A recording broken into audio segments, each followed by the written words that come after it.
더불어함께 교회가 수련회 기간이어서 우리 어린 친구들이 오늘 함께하게 되었습니다.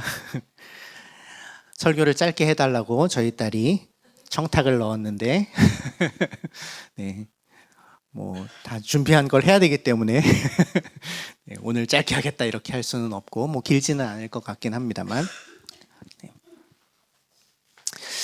지난주에 우리가 이 하나님 마음에 합한 자라고 불리는 다윗이 끔찍한 죄의 나락으로 어떻게 떨어졌는지를 살펴보았습니다. 그의 영혼의 작은 틈새, 작은 균열이 발생해서 그것이 끔찍한 범죄로까지 확대되는 모습을 우리가 같이 살펴보았죠. 사실 충신이었던 우리아를 죽게 하고 그의 아내인 바세바를 차지하는 성범죄이기도 하고 또 살인죄이기도 한 그런 죄를 그는 저질렀습니다. 그리고 11장 마지막 부분에는 이제 바세바와 다윗 사이에서 아이가 태어났다라는 소식을 전하고 있습니다. 뭐 거의 한 1년 가까운 시간이 흘렀습니다. 그 시간 동안 하나님은 침묵하셨던 것 같습니다. 어쩌면 다윗은 그냥 이렇게 넘어가지나 이렇게 생각했을지도 모르겠습니다. 하나님이 침묵하시는 그 시간이 하나님은 그냥 내가 죄 지은 거 그냥 눈 감아 주시나 보다, 그냥 아니면 또는 그래도 내가 왕인데 이 정도는 할 수 있지, 하나님도 동의하시나 보다 이렇게 생각했을지도 모르겠어요. 하지만 지난주에 우리가 읽었던 11장의 마지막 절은 분명하게 선언하죠. 다윗이 한 그 일은 주께서 보시기에 악하였다라고, 심각한 죄였다고 이야기하고 있죠. 사람들은 어떻게 그냥 속일 수 있을지 몰라도 하나님은 속일 수 없고요. 사람은 어떻게 그냥 대충 이렇게 무마하고 넘어갈 수 있을지 몰라도 사람들과의 사이에서는, 하나님과의 사이에서는 그렇게 할 수 없습니다.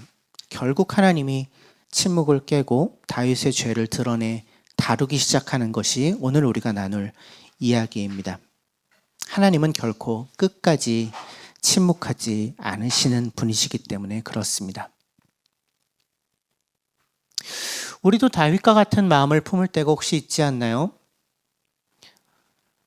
어떤 죄를 저지르고 하나님의 뜻과 다른 방향으로 살면서 하나님이 특별히 뭐라고 말씀하시지 않는 것 같은 시간을 보내고 있지는 않나요?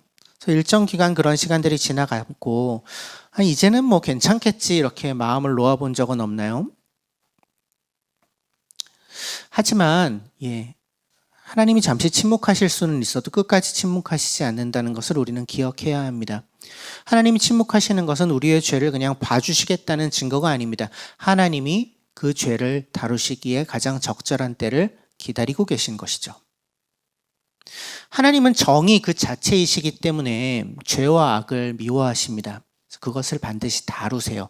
우리를 집어삼키려고 하는 그 죄의 힘과 악의 세력과 끝까지 맞서 싸우십니다. 다윗의 삶 속에서 그 일을 하십니다. 그래서 오늘 우리는 다윗이 저질렀던 그 심각한 죄가 빛 가운데에, 말씀의 빛 가운데 드러나는 과정을 보려고 합니다.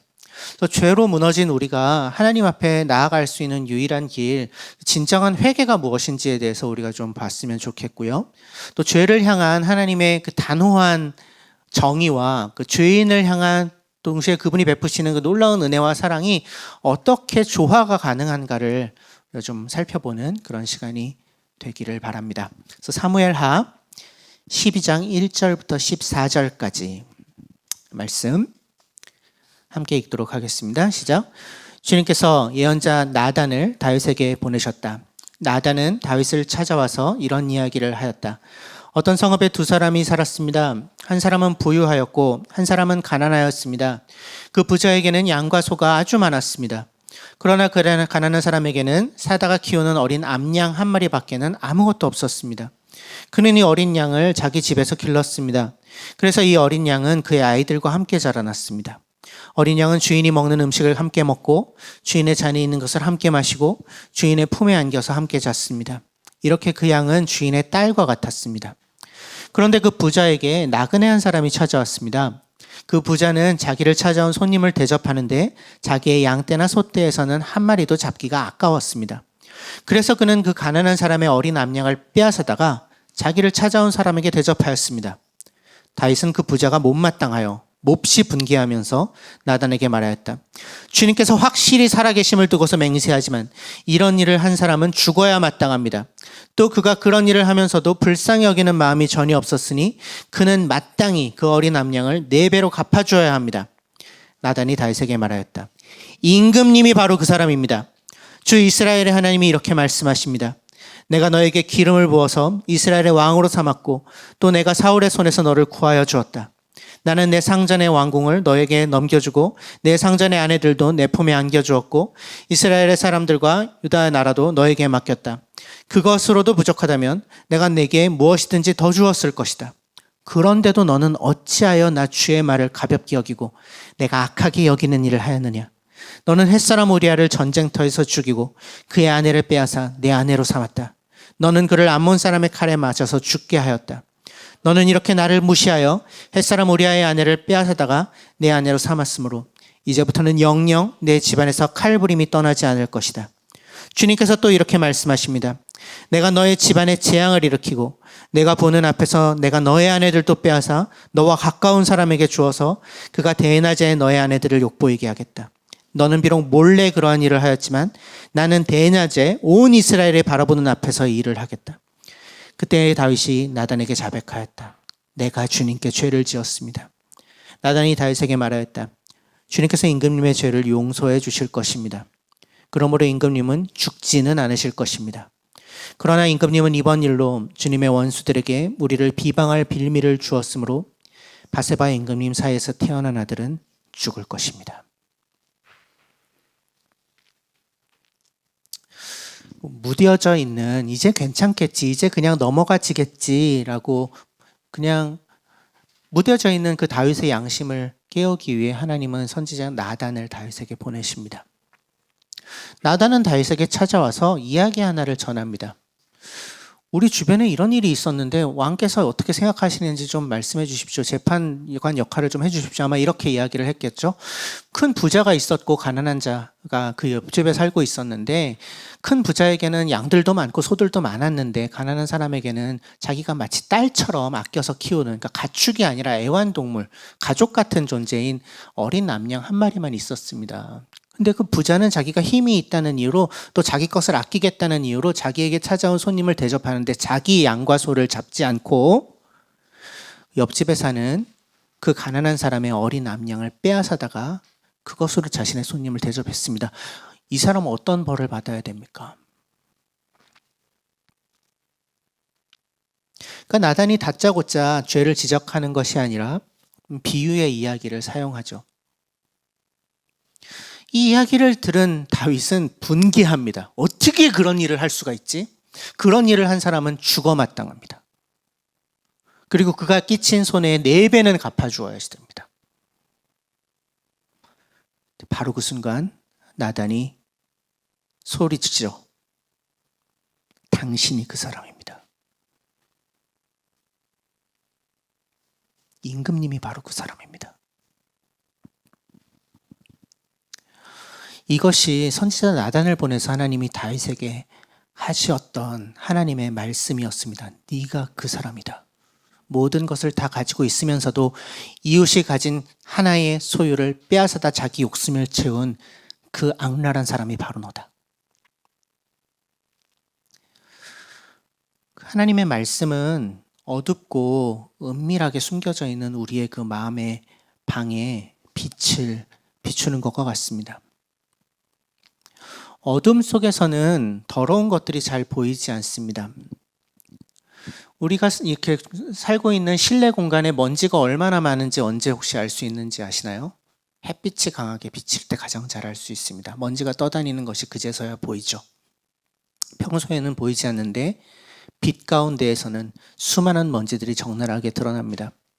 하나님의 말씀이라는 그 빛이 비출 때 우리의 죄, 우리의 허물은 더 이상 숨겨질 수 없습니다. 빛 가운데 드러나게 됩니다. 성경은 하나님의 말씀이 가진 이 드러내게 하시고 드러내 다루시는 이 능력을 분명하게 증언합니다. 신약 성경에 가서 히브리서 4장 12절에서 하나님의 말씀에 대해서 이렇게 얘기하죠. 하나님의 말씀은 살아있고 힘이 있어서 어떤 양날 칼보다도 더 날카롭습니다.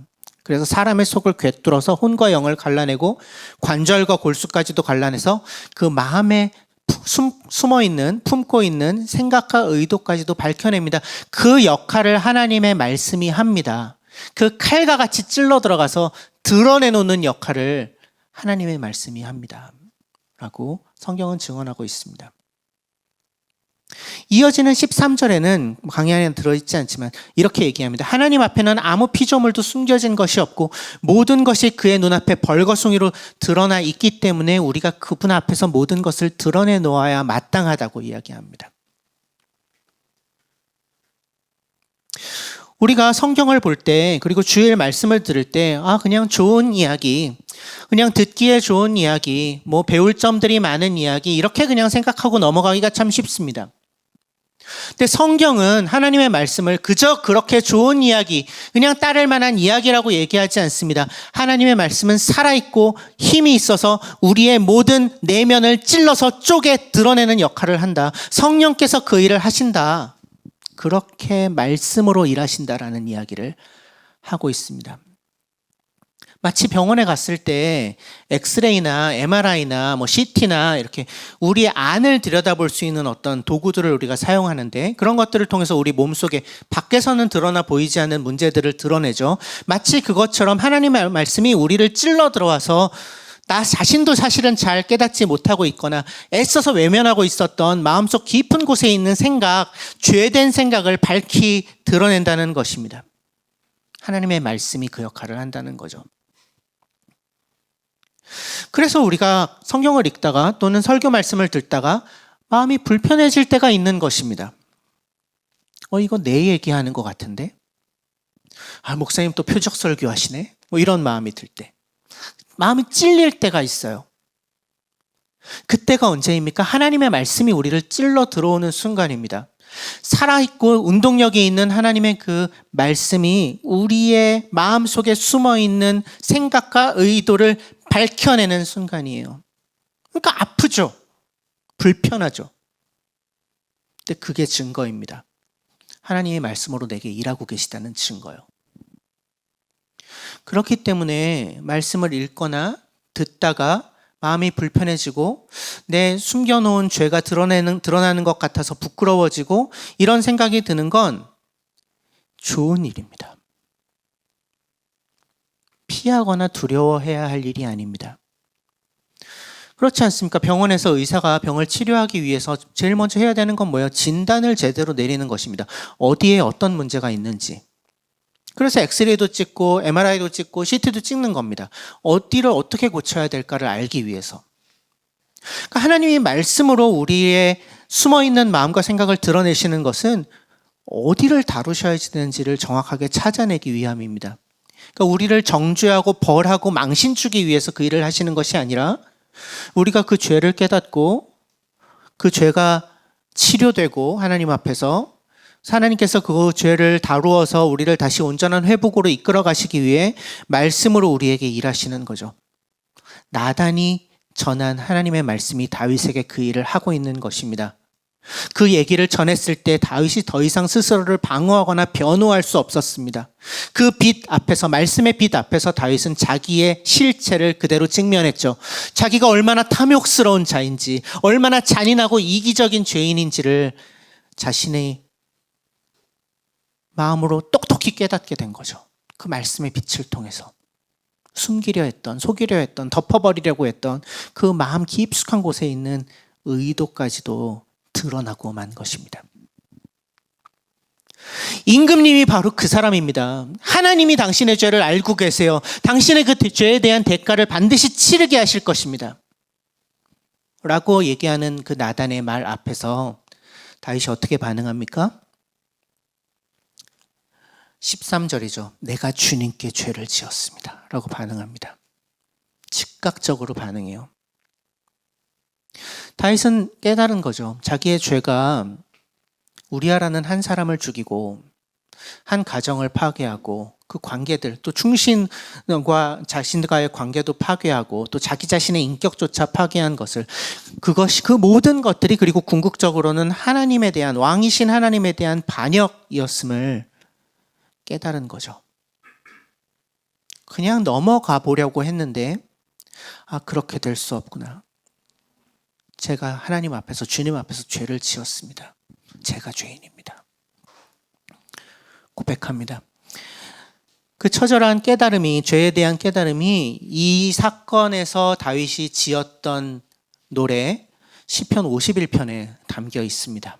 시편 51편 10절 같이 한번 읽어볼까요? 시작. 하나님, 내 속에 깨끗한 마음을 창조하여 주시고 내 속을 견고한 심령으로 새롭게 하여 주십시오. 내 속에 깨끗한 마음을 창조하여 주십시오. 창조하다라는 단어, 히브리어로 바라라는 단어인데요. 이거는 태초에 하나님이 천지를 창조하셨다라고 했을 때 쓰였던 똑같은 단어입니다. 아무것도 없는 데서, 무에서부터의 창조를 의미하는 단어입니다. 그러니까 조금 고치거나 조금 개선하거나 조금 다루거나 이런 것을 의미하는 단어가 아니라 완전히 새로운 것을 만들어내는, 아무것도 없는 데서 완전히 새로운 것을 만들어내는 것을 의미하는 단어예요. 그러니까 내 속에 깨끗한 마음이 없다고 고백하는 것입니다. 없으니까 만들어 주십시오, 창조하여 주십시오라고 요청하고 있는 거예요. 그러니까 다윗이 이 노래를 할 때 그가 자신의 마음의 상태를 조금 고장나서 조금 고치면 되는, 뭐 이 정도, 스스로 그냥 어느 정도 애써서 노력해서 만들어낼 수 있는 그런 상태라고 인식한 것이 아니라는 것이 이 단어에 담겨 있는 것입니다. 나 스스로의 힘으로는 회복 불가능한 절망적인 상태라고 깨달았다는 거예요. 그래서 하나님, 제 마음 조금 고쳐주세요, 이게 아니고, 하나님, 저에게는 아무 가망이 없습니다. 제 안에 죄로 가득합니다. 악으로 가득합니다. 선한 것이라고는 찾아볼 수가 없습니다.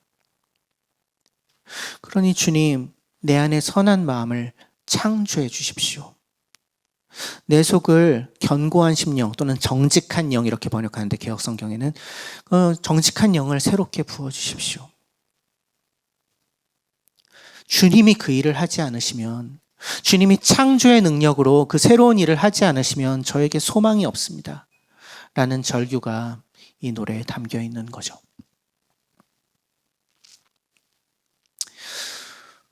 회개, 죄를 돌이키는 것의 첫걸음은 이 말씀의 빛 앞에, 말씀의 칼 앞에, 그 모든 것을 보시는 하나님의 눈 앞에 정직하게 서는 것입니다. 그 앞에 서서 내가 바로 그 죄인입니다 라고 인정하는 것입니다. 나의 무력함을 고백하는 것입니다. 내가 무언가 더 해보려고 하는 것이 아니라 내가 더 이상 아무것도 할 수 없음을 있는 그대로 겸손하게 인정하는 것입니다. 거기에서부터 회복이 시작될 수 있습니다. 다윗의 이 진실한 회개에 하나님이 즉각적인 용서로 응답하십니다. 나단이 13절에서 계속해서 얘기하죠. 주님께서 임금님의 죄를 용서해 주실 것입니다. 그러므로 임금님은 죽지는 않으실 것입니다. 죽지는 않을 것이다. 하나님이 용서해 주실 것이어서 당신이 죽지는 않을 겁니다. 이렇게 얘기합니다.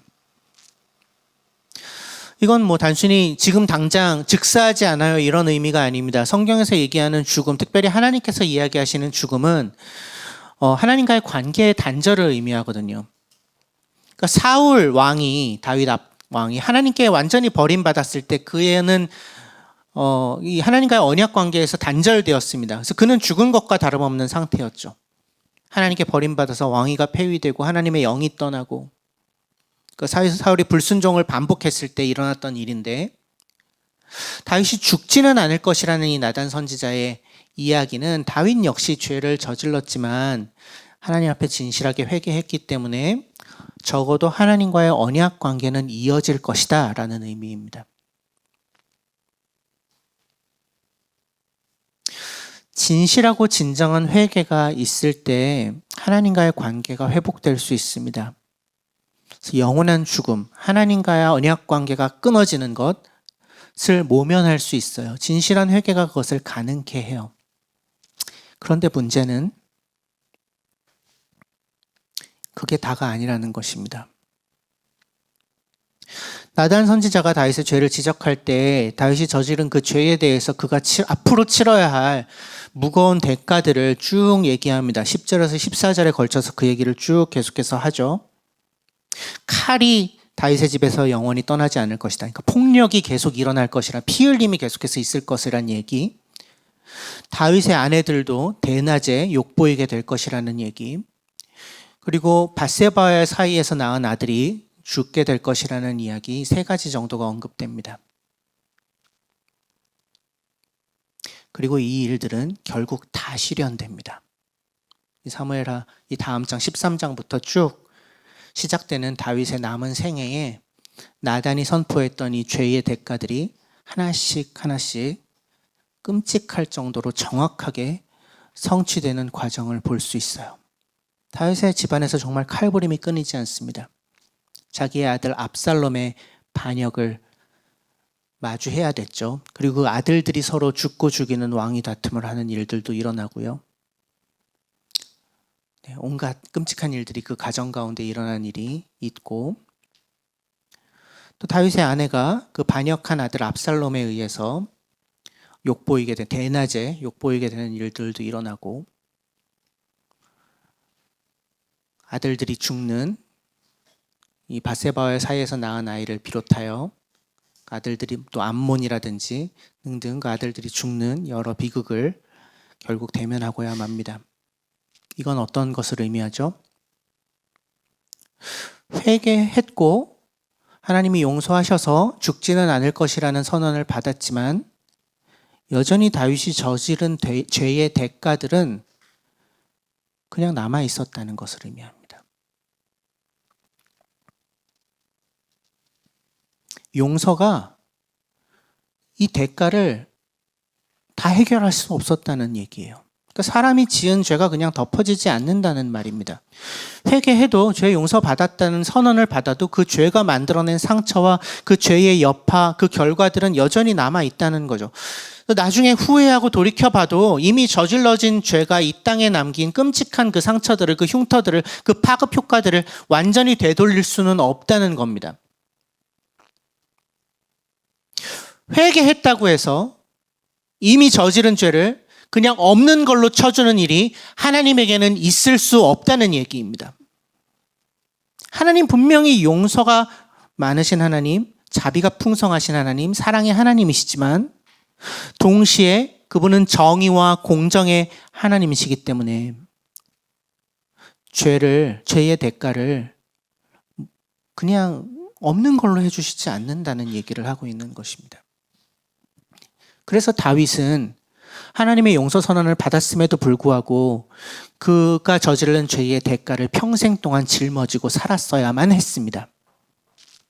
그래서 고통스럽게 그의 인생을 살아갔습니다.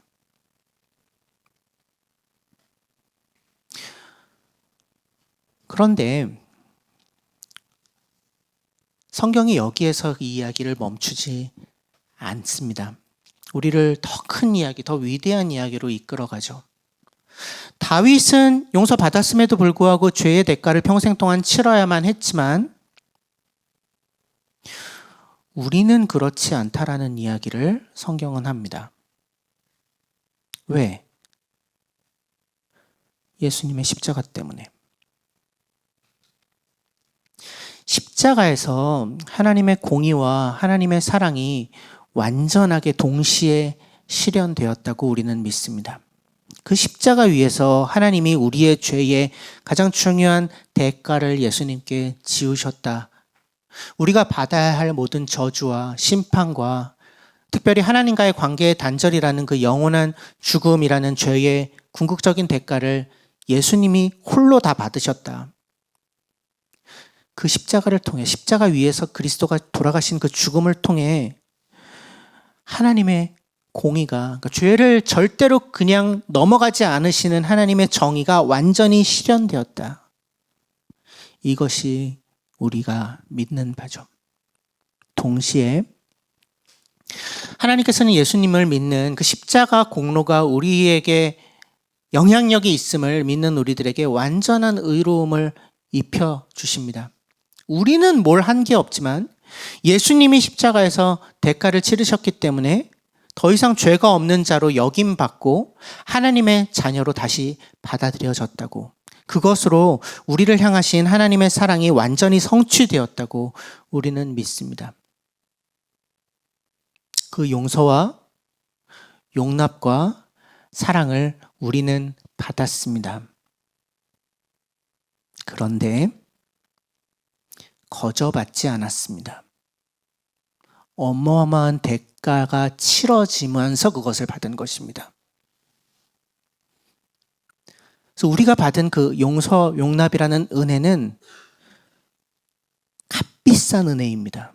공짜로 주어진 것이 아닙니다.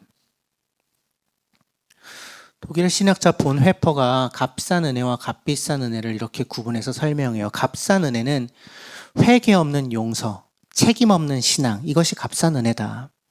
그래서 어차피 죄 지어도 나는 이미 용서받았으니까 예수님이 용서해 주실 테니까 내 마음대로 이제는 살아도 돼, 이렇게 생각하는 것, 그것은 값싼 은혜다. 근데 하나님이 우리에게 주신 은혜는 값싼 은혜가 아니라 값비싼 은혜인데, 우리에게는 무언가 그 대가를 치르지 않아도 되지만, 우리는 값없이 그 은혜를 받았지만 하나님이 우리를 대신해서 그 값을 치르셔서 주신 은혜다. 그 독생자 예수 그리스도의 생명이라는 가장 비싼 값을 치르면서 주신 은혜다. 그렇기 때문에 이 값비싼 은혜를 받은 우리는 이제는 내 삶이 나 자신이 아니고 예수 그리스도시라는 것을 인정하고 그분을 닮은 존재로 살아가는, 그분을 따라서 살아가는 예수의 제자로서의 삶으로 초대받는다. 이것이 값비싼 은혜입니다 라고 설명해요. 하나님이 우리를 용서하셨는데 그 사실이 우리의 죄를 가볍게 만들지 않습니다. 그것을 기억하는 것이 너무 중요합니다. 오히려 우리를 용서하시기 위해 치르신 그 어마어마한 대가를 우리가 정말로 안다면 이 죄라는 것이 얼마나 끔찍한지를 우리는 깨닫지 않을 수가 없습니다. 그 값비싼 은혜를 정말로 깨달은 사람은 나의 그 죄를 대신 갚으신, 그 죄의 대가를 대신 치르신, 나를 대신해서 돌아가신 그분을 위해서 나는 어떻게 살아야 될까를 고민하지 않을 수가 없습니다. 삶의 방향이 바뀌지 않을 수가 없습니다. 이것이 값비싼 은혜를 받은 사람의 자연스러운 반응일 수밖에 없는 거죠. 다윗은 그 죄의 대가를 스스로 치러야만 했지만, 평생에 걸쳐서 고통스럽게 치러야만 했지만, 우리는 그 예수 그리스도의 십자가 사건을 믿고 있는 우리는 예수 그리스도께서 우리의 모든 죄의 대가를 단번에 완전히 영원하게 치르셨다는 것을 믿습니다. 그것이 복음이죠. 이것이 우리가 받은 값비싼 은혜의 실체죠. 그래서 우리가 해야 할 일은 그 은혜를 믿음으로 받아들이고 그 믿음에 걸맞는 삶을 사는 것입니다.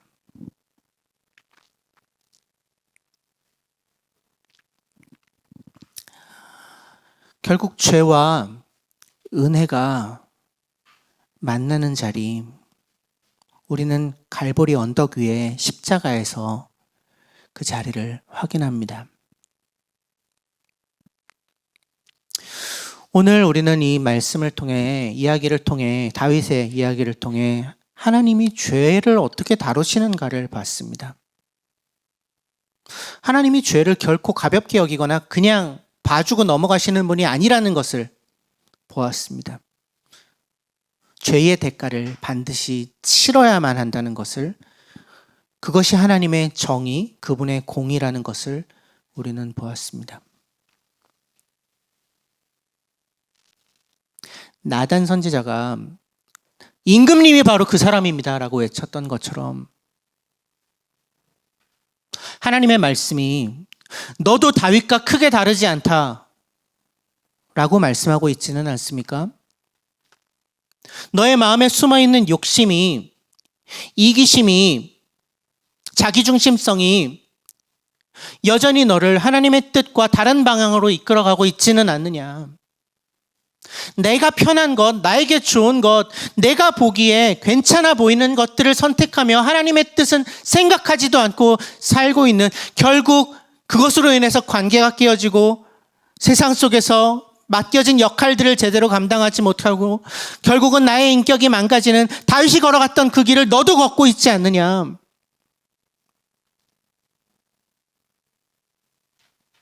당신이 바로 그 사람입니다. 그렇게 말씀하고 계시지는 않습니까? 그러면 어떻게 해야 합니까?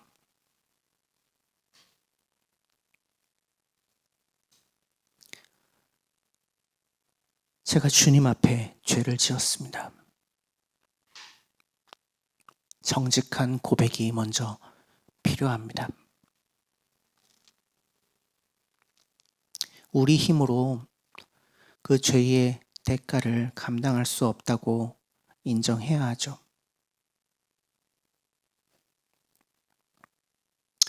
다윗처럼 우리가 저지른 죄의 결과들을 평생 동안 고통 속에서 감당하며 살지 않아도 된다는 것. 하나님께서 그리스도의 십자가로 말미암아 완전히 새로운 길 열어주셨다는 것.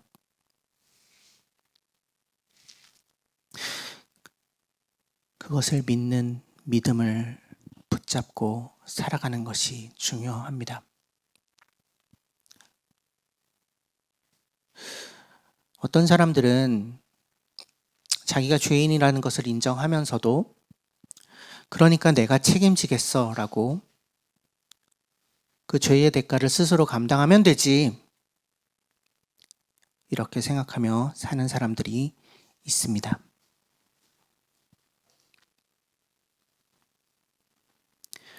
그것은 불가능합니다. 내 안엔 깨끗한 마음이 없기 때문입니다. 하나님이 깨끗한 마음을 창조하여 주시지 않으면 그 죄의 대가를 스스로 감당하는 것은 불가능합니다.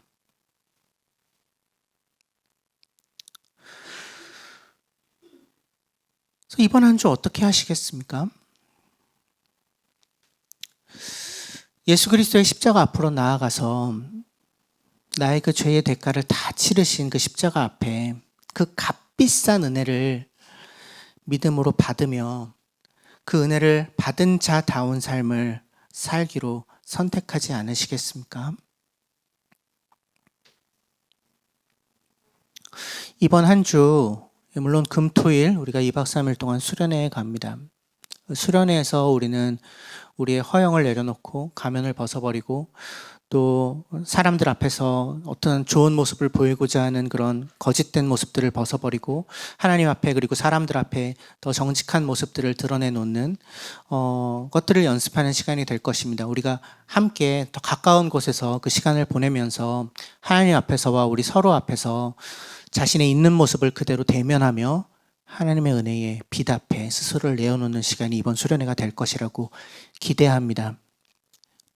그래서 이번 한 주, 수련회 기간을 포함한 이번 한 주 우리의 삶이 그 죄의 대가를 막 스스로 어떻게 해보려고 하는 그런 어리석음을 내려놓고 또 그냥 넘어가면 되지 뭐 이런 바보 같은 모습을 내려놓고 우리를 위해서 모든 것을 내어주신 예수 그리스도의 십자가의 은혜, 그 값비싼 은혜 앞에 나아가서 그 은혜를 이미 받은 자다운 삶을 누리는 그 참된 생명과 자유를 풍성하게 누리는 한 주간의 삶이 되기를 간절히 소망합니다.